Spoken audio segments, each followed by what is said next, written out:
आपका बहुत बहुत स्वागत है एक बार फिर से मेरे चैनल में। प्रीवियस जितनी भी मैंने वीडियोस बनाए उसमें मैंने फर्मेंटेशन टेक्नोलॉजी से रिलेटेड बहुत सारे टॉपिक्स बताए, जैसे कि fermentation, bioreactors and there types of fermentation के जितने भी टाइप्स होते हैं हमने एक एक करके सब डिस्कस भी किया। हमने बेसिक डिज़ाइन ऑफ फर्मेंटर भी देखा, फैक्टर इफेक्टिव फर्मेंटर डिज़ाइन भी देखी, प्राइमरी या सेकेंडरी स्क्रीनिंग भी की हमने स्टीम इम्प्रूवमेंट भी किया, इनोकुलम डेवलपमेंट भी हुआ, इंडस्ट्रियल स्टरलाइजेशन प्रोसेस भी पढ़ा हमने, और scale up technology in fermentation भी कर लिया। अब जो हमारा ये लास्ट टॉपिक था, production methods of alcohol, citric acid, penicillin, glutamic acid, amylase, protease और साइनोबैल्मिन etc। तो जो ये 6-7 है उनमें भी से भी सबसे इम्पॉर्टेंट जो है, जो कॉम्पिटिटिव पॉइंट ऑफ व्यू से भी इम्पॉर्टेंट है और हमारे कॉलेज के थ्योरी पेपर में भी ज़्यादा पर इन्हें ही पूछा जाता है, अल्कोहल, सिट्रिक एसिड और पेंसिलिन। ये टॉपिक बहुत इम्पॉर्टेंट है। चलिए आज हम शुरुआत करते हैं प्रोडक्शन मेथड्स ऑफ अल्कोहल से। तो सबसे पहले तो है कि अल्कोहल क्या है। तो it is an organic solvent which belongs to OH group. ये एक ऑर्गेनिक सॉल्वेंट है जिसकी जो फंक्शनल ग्रुप होती है वो OH होती है। इसके यूजेस क्या हैं? तो ये स्टरलाइजेशन पर्पज़ के लिए यूज़ किया जाता है लैबोरेटरी में, और अभी हम अपने प्रैक्टिकल यूज़ में भी अल्कोहल का काफ़ी यूज़ कर रहे हैं एज ए सैनिटाइज़र, क्योंकि वो एज सैनिटाइज़र वर्क करता है। और लेबोरेटरी में हमें कोई भी इंस्ट्रूमेंट, कोई भी अपरेटस साफ़ करना रहता है तो स्पिरिट से साफ़ करते हैं। एक्चुअली स्पिरिट भी क्या होता है, 99% वो अल्कोहल ही होता है। उसके बाद उसको एज अ एंटीसेप्टिक भी यूज़ करते हैं। जब भी हमारा हाथ कट जाता है हम उस पर अल्कोहल लगा लेते हैं। फिर उसके बाद जो सबसे इसका मेन यूज़ है वो है as a beverage for drinking purpose, और beside used as a beverage ये अदर बेवरेजेस के प्रोडक्शन में भी हेल्प करता है। और बेवरेजेस के अलावा बहुत सारे ऐसे इंडस्ट्रियली इम्पॉर्टेंट प्रोडक्ट्स हैं, उनके प्रोडक्शन में भी ये काफ़ी योगदान देता है। प्रिपरेशन ऑफ मीडियम, जो भी अल्कोहल प्रोडक्शन करवाने वाले जो माइक्रो ऑर्गेनिज्म है, अल्कोहल प्रोडक्शन करवाने के लिए जो हम माइक्रो ऑर्गेनिज्म का यूज़ करते हैं, उन्हें जो भी न्यूट्रिएंट्स चाहिए, उन्हें क्या न्यूट्रिएंट्स चाहिए, ये सब हम इस प्रिपरेशन ऑफ मीडियम में देखेंगे। तो सबसे पहले कि सबस्ट्रेट क्या होता है। तो substrate are the nutrient required by an micro organism for its growth and production of products of commercial use. Substrate क्या होता है कि वो सबस्ट्रेट एक्चुअली न्यूट्रिएंट है जिसके द्वारा जो माइक्रो ऑर्गेनिज्म के ग्रोथ के लिए काफ़ी ज़रूरी है, ताकि वो अपना मेटाबॉलिक एक्टिविटीज़ करे और मेटाबॉलिक एक्टिविटीज़ करने के दौरान वो हमारा प्रोडक्ट बनाए, ऐसा प्रोडक्ट बनाए जो हमारे कॉमर्शियल यूज़ के लिए है, मतलब जो हमारे लिए इम्पॉर्टेंट है। तो जो most commonly use raw materials और सबस्ट्रेट यूज़ होते हैं अल्कोहल प्रोडक्शन करवाने वाले माइक्रो ऑर्गेनिज्म के लिए, वो है molasses, whey, grains, potato, wood based, corn, barley, sugar cane, sugar beet etc। बहुत सारे होते हैं। उसमें से जो मोलासेस है एक्चुअली वो गुड़ होता है। शुगर केन और शुगर बीट से जब हम उनकी जूस निकालते हैं और फिर उसको जब हम कॉन्सेंट्रेटेड रूप में ले लेते हैं तो वो मोलासेस। तो शुगर केन और शुगर बीट एक्चुअली हम उसको कलेक्टिवली हम उसको मोलासेस में ही ले सकते हैं।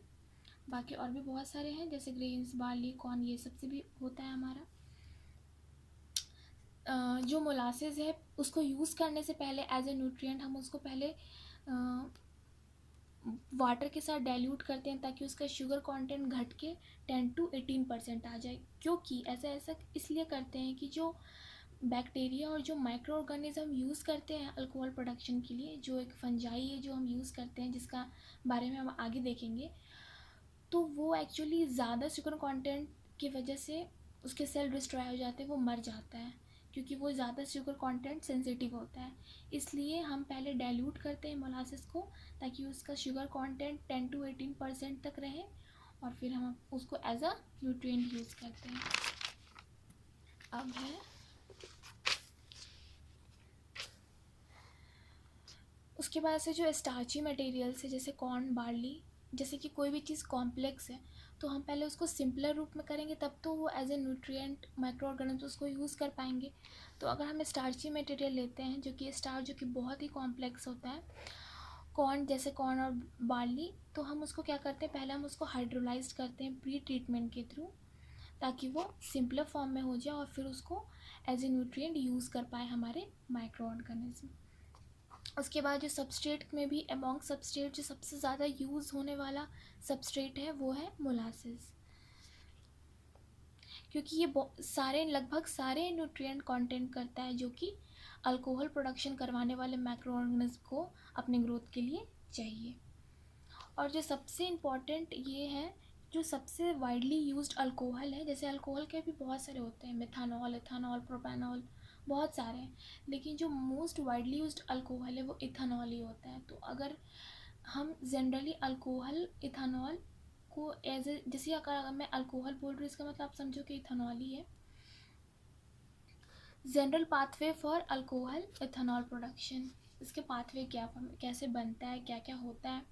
तो सबसे पहले जो रॉ मटेरियल्स है, मतलब जो हमारा सबस्ट्रेट है, वो स्टार्ची हो, सेलुलोज का हो, मोलासेस हो, मतलब मोलासेस में शुगर बीट, शुगर केन से हो, स्टार्च में बार्ली, कॉर्न, सेलुलोज, ये सब है। बहुत तरह के जो रॉ मटेरियल्स है, पहले हम इसको प्री ट्रीटमेंट करवाते हैं। प्री ट्रीटमेंट में हम क्या कराते हैं, अगर सॉलिड फॉर्म में है तो पहले, जैसे गुड़ है तो पहले हम उसको पाउडर्ड फॉर्म में करेंगे। पाउडर फॉर्म करने से उनकी वो सिंपलर वे में आ जाएंगे और उसको माइक्रो ऑर्गेनिज्म के द्वारा कंज्यूम करना इजी हो जाएगा। ग्राइंडिंग करते हैं, मैशिंग करते हैं, फिर हम उसको तोड़ते हैं, जैसे कि कॉर्न बार्ली जो हमारा स्टार्च मटेरियल है वो कॉम्प्लेक्स होता है, तो हम उसको हाइड्रोलाइसिस के थ्रू सिंपलर फॉर्म में कर देते हैं। फिर क्लैरिफिकेशन करते हैं, फिर फिल्टरेशन करते हैं, बहुत सारी चीज़ें करते हैं। फिल्टरेशन के थ्रू जो जो क्या कहते हैं, जो हेवी है, जो इम्प्योरिटीज़ हैं वो सब भी फिल्टर ऊपर रह जाती हैं, और बाकी जो हमारा फिल्ट्रेट है हम उसे एज ए न्यूट्रिएंट यूज़ कर पाते हैं। उसके बाद से हम जो भी रॉ मटेरियल ले लिया हमने, उसको प्री ट्रीटमेंट कर दिया, फिर हम उसको स्टरलाइज करते हैं कि उसमें अगर दूसरी कोई भी इम्प्योरिटी हो जो कि प्री ट्रीटमेंट के थ्रू नहीं हो पाई हो, या फिर कोई ऐसी माइक्रो ऑर्गेनिज्म भी साथ में चली गई हो सबस्ट्रेट के, जो कि इंटरफेयर कर सकती है हमारे जो माइक्रो ऑर्गेनिज्म है उसके ग्रोथ में, तो हम स्टरलाइजेशन के थ्रू उनको भी हटा देते हैं। फिर हम अपना फर्मेंटेशन का हमारा प्रोसेस होता है। फर्मेंटेशन के प्रोसेस के बाद जो हमारा प्रोडक्ट मिलता है, जो हमारा फर्स्ट फर्मेंटेशन प्रोडक्ट है, वो बियर निकलता है। फिर हम बियर को क्या करते हैं, हम डिस्टिलेशन करते हैं बियर की। अब प्राइमरी डिस्टिलेशन होती है और सेकेंडरी डिस्टिलेशन होती है, स्टेप बाय स्टेप होती है। यहाँ पे मैंने शॉर्ट में लिखा है कि जो फर्स्ट पीडी, मतलब जो फर्स्ट प्राइमरी डिस्टिलेशन है, उसमें हमें पहले स्पेंड बियर मिलता है, मतलब जो हमारा सेपरेशन के पहला जो हमारा फर्मेंटेशन प्रोडक्ट है अल्कोहल प्रोडक्शन में, वो बियर है। फिर बियर का जब हमने डिस्टिलेशन कराया, हमने जब फर्स्ट प्राइमरी डिस्टिलेशन कराया, तो हमें पहले बियर से स्पेंड बियर निकला। उसके बाद हमने फिर सेकंड डिस्टिलेशन कराया, सेकंड डिस्टिलेशन में हम बेंजीन भी थोड़ा ऐड करते हैं, तो हमें इथेनॉल मिला।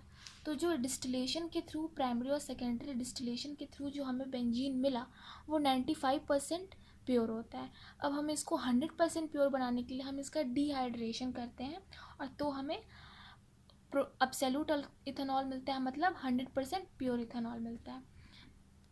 स्टिलेजेस क्या होता है, जो वेस्ट, मतलब कि अल्कोहल प्रोडक्शन के समय बहुत सारे ऐसे बाई प्रोडक्ट, ऐसे बहुत सारे टॉक्सिक प्रोडक्ट्स भी होते हैं, और बहुत सारे ऐसे बाई प्रोडक्ट्स भी होते हैं जिनका जो मतलब हम उसको यूज़ नहीं कर पाते, क्योंकि हमारा मेन मोटिव होता है अल्कोहल प्रोडक्शन। तो हम इनको फिर as a fertiliser, as a compost उनको यूटिलाइज कर लेते हैं, उनका भी यूज़ कर लेते हैं। Biosynthesis of ethanol. अब बायोसिंथेसिस क्या है, मतलब जो हमारा माइक्रो ऑर्गेनिज्म जो हमने लिया है वो किस तरह से सबस्ट्रेट को कंज्यूम करके मेटाबॉलिक एक्टिविटी करता है, और मेटाबॉलिक एक्टिविटीज़ के बाद वो कैसे मेटाबॉलिक प्रोडक्ट देता है, तो ये देखते हैं कैसे करता है। तो सबसे पहले जो हमारा माइक्रो ऑर्गेनिज्म है, जो वो ग्लूकोज है, मतलब जो हमारा सब्सटेंस है, उससे ग्लूकोज लेता है। ग्लूकोज मतलब वही शुगर का जो सिंपलेस्ट फॉर्म है ग्लूकोज, उसको कंज्यूम करता है। उसके बाद से ग्लूकोज को कंज्यूम करने के बाद वो ग्लाइकोलाइसिस, एक मेटाबॉलिक पाथवे होती है जो हमारे में भी होती है, साइटोप्लाज्म में होती है। ये एनारोबिक प्रोसेस है, ये इसमें ऑक्सीजन की ज़रूरत नहीं पड़ती है। ग्लाइकोलाइसिस के थ्रू इसको पायरोवेट में कन्वर्ट कर देता है, ग्लूकोज को ग्लाइकोलाइसिस के थ्रू पायरोवेट में कन्वर्ट कर देता है। फिर पायरोवेट डी कार्बोक्सिलेज एंजाइम, जो कि उसी के माइक्रोऑर्गेनिज्म के अंदर ही प्रोड्यूस होती है उसकी मेटाबॉलिक एक्टिविटी करने के दौरान, तो पायरोवेट को फिर इस एंजाइम के थ्रू वो एस्टेल्डिहाइड में चेंज कर देता है। फिर एस्टेल्डिहाइड को अल्कोहल डिहाइड्रोजिनेज एंजाइम के थ्रू वो इथेनॉल में रिड्यूस कर देता है, और ये जो मेटाबॉलिक प्रोडक्ट निकलती है यही हमारा कॉमर्शियली इम्पॉर्टेंट प्रोडक्ट भी है, यही हमारा फर्मेंटेशन प्रोडक्ट भी है। उसके बाद से माइक्रो ऑर्गेनिज्म जो है, जो सबसे इंपॉर्टेंट चीज़ है कि माइक्रो ऑर्गेनिज्म अल्कोहल प्रोडक्शन में कौन कौन से यूज़ होते हैं, तो बहुत सारे माइक्रो ऑर्गेनिज्म यूज़ होते हैं, यीस्ट, बैक्टीरिया। अब यीस्ट भी बहुत सारे यूज़ होते हैं, बैक्टीरिया भी बहुत सारे होते हैं, बट अमॉन्ग यीस्ट जो सबसे ज़्यादा यूज़ होने वाला यीस्ट है वो है सैक्रोमाइसिस सेर्विसी, और जो बैक्टीरिया में सबसे ज़्यादा यूज़ होने वाला बैक्टीरिया है वो है जाइमोमोनास मोबिलिस। अब ये है कि बैक्टीरिया और यीस्ट जो है ये दोनों सैक्रोमाइसिस और जाइमोमोनास, तो हम ज़्यादा प्रेफरेंस सैक्रोमाइसिस सेर्विसी को देते हैं, हर जगह हम इसी का यूज़ करते हैं ज़्यादा, क्योंकि जो जाइमोमोनाज है उसकी मेटाबॉलिक प्रोडक्शन की जो उसकी रेट है, जो उसकी मेटाबॉलिक एक्टिविटी करने की जो रेट है वो थोड़ी सी कम है एज़ कम्पेयर टू सैक्रोमाइसिस सेर्विसी। अब देखते हैं कि fermentation condition for alcohol production. Alcohol production के लिए क्या क्या से फर्मेंटेशन कंडीशन होनी चाहिए, तो सबसे पहले तो कॉन्टीन्यूअस फर्मेंटेशन होना चाहिए। जो मैंने टाइप्स ऑफ आपको फर्मेंटेशन बताए हैं, batch fermentation, continuous, solid, submerged, फिड बैच फर्मेंटेशन, तो इसमें जो हम किस टाइप का फर्मेंटेशन का यूज़ करते हैं अल्कोहल प्रोडक्शन में, तो कंटिन्यूअस फर्मेंटेशन का, जिसमें हम क्या करते हैं कि जो भी हमारे न्यूट्रिएंट जो है, हम एक तरफ से न्यूट्रिएंट डालते जाते हैं और दूसरी तरफ से अपना प्रोडक्ट निकालते जाते हैं। निकालना और डालना एकदम साइमल्टेनियसली होता है।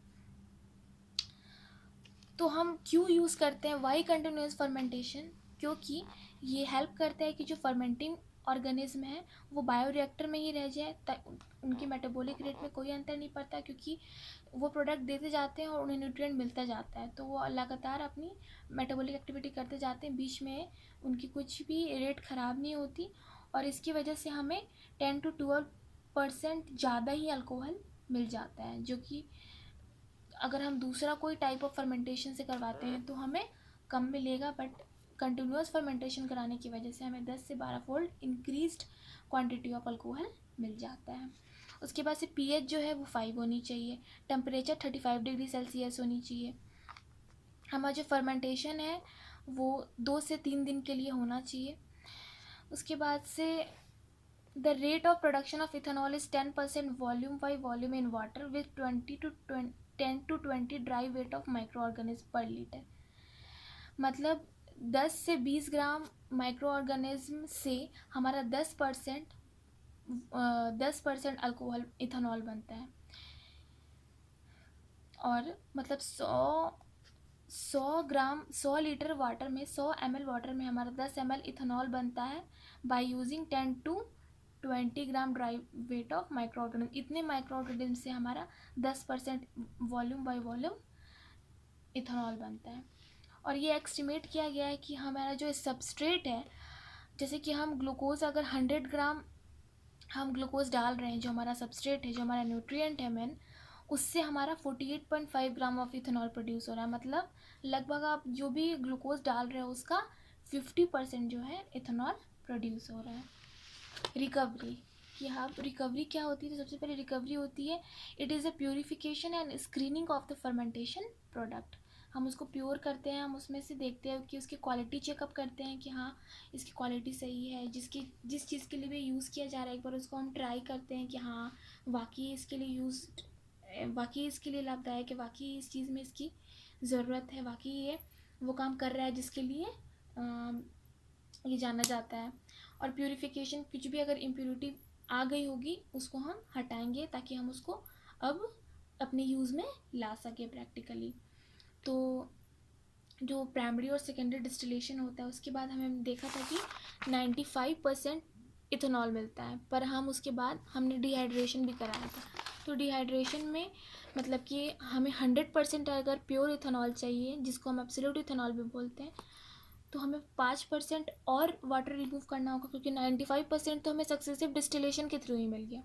तो 5% और रिमूव करने के लिए हम क्या करते हैं, पहले एक एजोट्रोपिक मिक्सचर तैयार करते हैं इथेनॉल, वाटर एंड बेंजीन का, और फिर फाइनल उसके बाद हम उसको ग्रेजुअली टेम्परेचर इंक्रीज़ करते हैं, ताकि अपने अपने बॉइलिंग पॉइंट के हिसाब से जो इथेनॉल बेंजीन और बेंजीन इथेनॉल का जो मिक्सचर है वो इवेपोरेट होता जाए और हमारा 100% इथेनॉल हमें मिल जाए।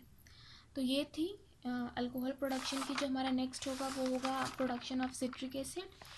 अगर आपको इस नोट्स या फिर इस वीडियो में कोई भी कहीं भी किसी भी जगह आपको डाउट लगी होगी तो आप कमेंट बॉक्स में पूछ सकते हो।